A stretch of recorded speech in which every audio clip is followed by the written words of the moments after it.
nome é Johanna Freitas, sou do Rio de Janeiro, do interior do estado do Rio. Sou professora de História, formada pela Universidade Federal Fluminense. Atualmente estou fazendo meu doutorado na PUC Rio, né? E esse doutorado ele é fruto, né, de um trabalho, de uma experiência, de experiência. Eu acho que da minha própria trajetória, porque eu terminei meu mestrado em 2009 e fui trabalhar em Angra dos Reis, na rede pública de ensino, como professora, né?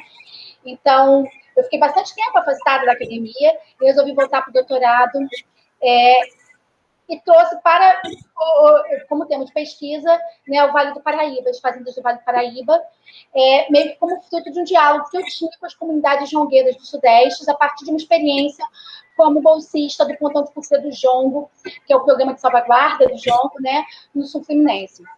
Então, a partir desse contato que eu tinha com as comunidades jongueiras e quilombolas do Sul Fluminense e de conversas que a gente tinha sobre a participação dessas comunidades quilombolas na programação turística das fazendas do Vale do Paraíba, eu resolvi, né, me debruçar sobre essa temática. Uhum. E qual é a sua temática? Qual é a sua tese, né? Que você está quase terminando já, né? Então, quais são os objetivos dessa sua tese e como que você chegou até ela, né? Porque eu sei que tem uma história também interessante, de uma notícia, enfim. Sim.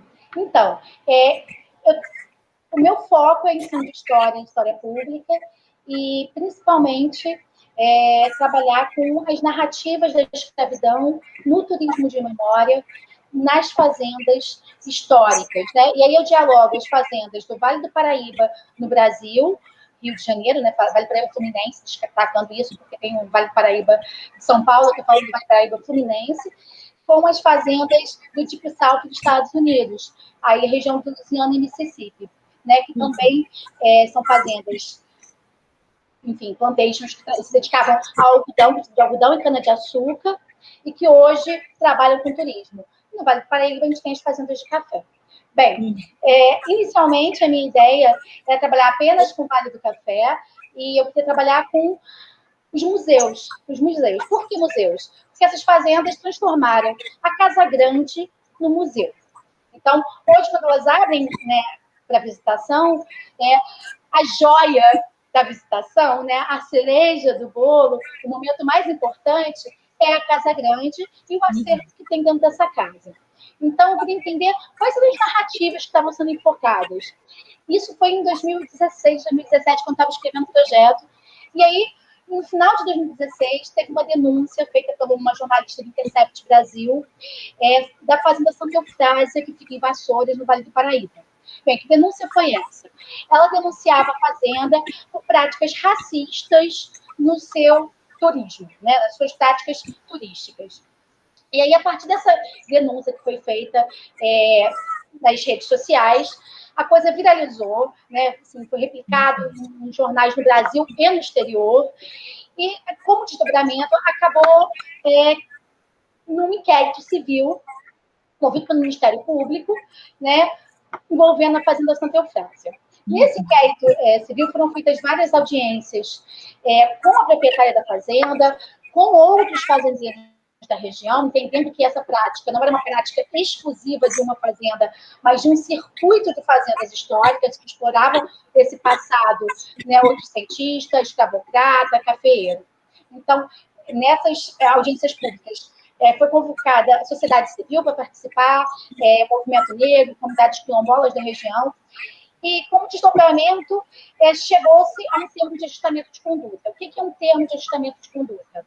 É um instrumento legal, né, em que ambas as partes, ou seja, quem está sendo acusado e quem está acusando, entram em comum acordo e se propõe, né, enfim, se acorda uma série de medidas. No caso do termo de ajustamento de conduta da Fazenda Santa Eufrásia, esse termo ele dá uma série de obrigações de fazer e de não fazer.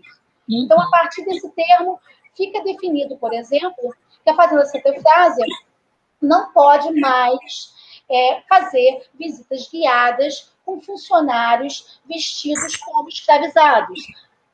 porque eu esqueci de mencionar, perdão, né, que essa denúncia de práticas racistas, ela vem de uma visita em que a proprietária está vestida, né, como baronesa, não baronesa, né, mas com roupas que remetem a esse imaginário dos barões do século XIX, e suas funcionárias estão vestidas de escravizadas, e durante a visita elas não têm fala, e simplesmente elas servem, ao término da visita, um café para os turistas, né? Vestidas de escravizados. Então, nesse teatro, digamos assim,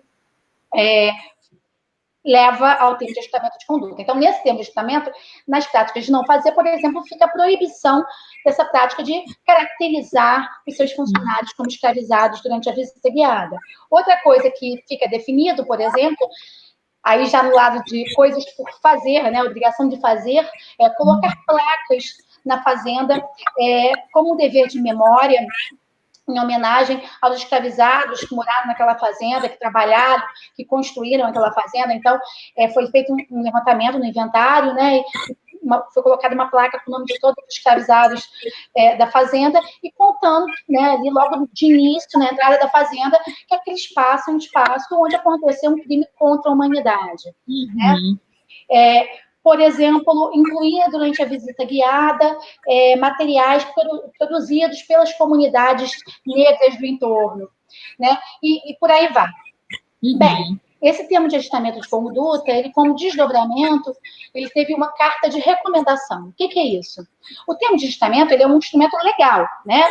Ele foi feito para a Fazenda Santa Eufrásia, que foi autuada pelo Ministério Público. As outras fazendas que possuem prática semelhante, elas foram notificadas pelo Ministério Público através dessa carta de recomendação, né, para que estas práticas também não sejam reproduzidas. É diferente do termo porque não tem ali um compromisso, digamos assim, né? Eles não são punidos caso eles não cumpram o que está escrito na carta. Entretanto, caso venha a acontecer uma denúncia futuramente, isso é um agravante, considerando que eles já tinham sido notificados que isso não era uma prática bacana.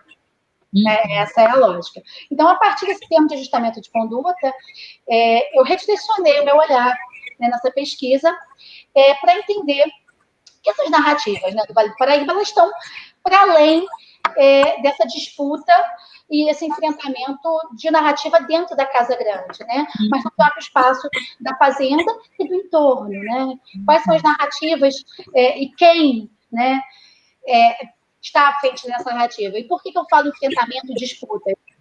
Porque no termo de ajustamento de conduta, uma das demandas, por exemplo, da própria comunidade negra é que ela tivesse acesso, por exemplo, uma vez por mês a essa fazenda. Porque a gente tem que lembrar que são, né, espaços privados que cobrem o ingresso, que a maioria da comunidade negra nunca adentrou estas fazendas, a não ser na função, né, de executar algum serviço.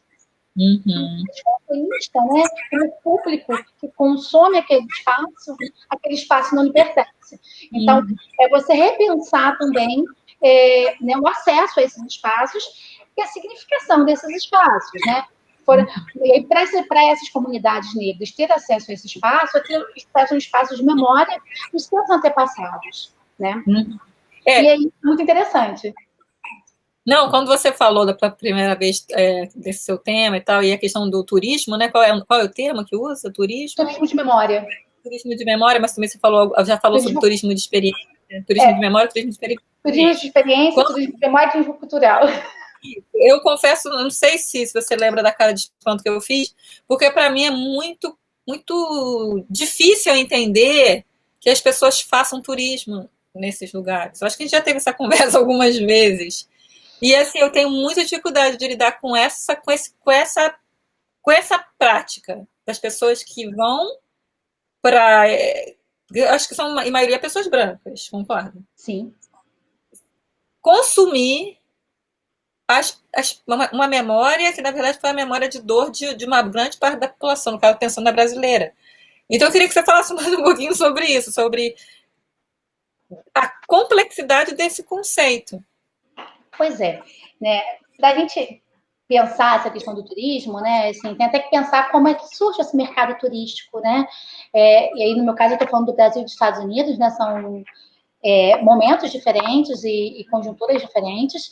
E pensar também para quem que esse mercado é pensado, né? Não só como ele é pensado, mas para quem, né? E o mercado turístico, ele vai lançar mão de um discurso de romantização, né?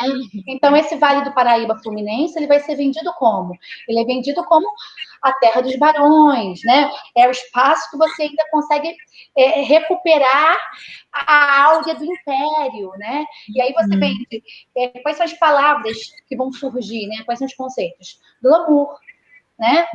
Elegância, encanto, né? E se a gente for parar para pensar, são ideias totalmente, né, antagônicas com a base, né, desse espaço, que é a escravidão, né, o Vale do Paraíba Fluminense. A gente tem aí, na segunda metade do século XIX, o maior afluxo de escravizados, né, para o Brasil, nesse período, no período da segunda escravidão, né? O Brasil, ali, o Vale do Paraíba, ele vai ser responsável pelo maior produtor de café da época e usando mão de obra escrava, né? Então, pensar o Vale do Paraíba no século XIX, nesse momento ainda, né, sobre o Império escravocrata, e não falar da escravidão, ou olhar para esse passado de uma forma romantizada, é extremamente complicado, problemático e difícil, né? E essa forma de você olhar para o passado romantizada é a forma, por exemplo, que no sul dos Estados Unidos também se vão lançar, né? Então, por exemplo, lá no sul dos Estados Unidos, na Louisiana e no Mississippi, se recupera esse momento da Belle Époque, das grandes construções, né, em que o algodão estava ali chegando às maiores riquezas no sul dos Estados Unidos, em que esses fazendeiros, mas em nenhum momento você fala do escravizado, né? Você fala da riqueza gerada por esse escravizado, mas você não fala do escravizado. É para pensar mesmo, né, o porquê dessa escolha, né, desse passado glamuroso, desse passado encantador, desse passado, né? Que de encantador não tem nada, né? E por que essas pessoas querem consumir esses espaços? Aí eu acho que é essa minha pergunta, né? Quem são as pessoas que vão fazer turismo nessa região, né? E aí entra na questão da história, que eu acho que a ideia de ser uma fazenda histórica legitima, né, você vender um espaço como um espaço turístico, porque a pessoa não está indo ali apenas pelo lazer, ela não está indo ali apenas para passar o seu tempo vago, ela está indo ali para aprender história, para conhecer mais sobre o seu passado, conhecer mais sobre a história do seu país. E aí eu acho que entra um agravante ainda maior, que a gente pensa essas fazendas não apenas como espaço de turismo, mas como espaço de ensino, né? E quando a gente fala de ensino, a gente está falando de uma história que é pública, que é publicizada, né? E de que forma, né? Quais são as escolhas, né?